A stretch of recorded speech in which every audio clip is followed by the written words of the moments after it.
In today's video, I'm going to teach you how to remove the Roposo Clout Store from your Shopify store step by step.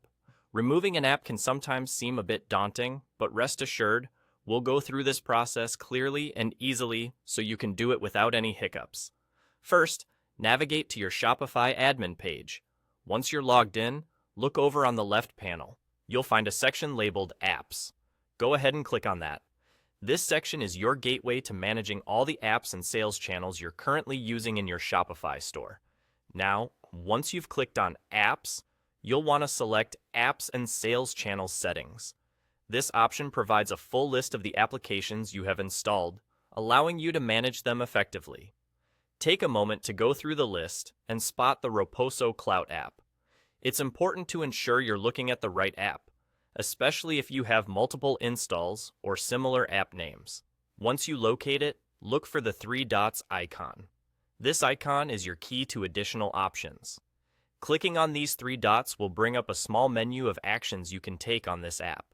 One of the options you'll see here is uninstall. With a straightforward click of the uninstall button, the process will begin to remove the Roposo Clout app from your store. Uninstalling apps from Shopify is generally quick and doesn't require multiple confirmations. It's designed to keep things simple and help you maintain control over your app environment effortlessly. And there you go. It's as simple as that.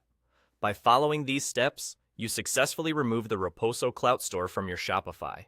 It's worth mentioning that removing an app can clean up your shop's capabilities and assist in optimizing your store performance.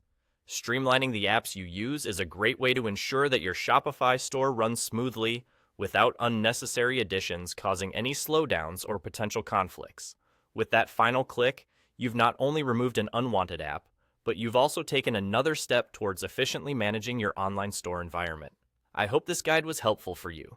Remember, every action towards decluttering your digital space can contribute to more focused growth for your business. Thanks for tuning in, and feel free to reach out with any questions or for further clarification on running your Shopify store. Happy selling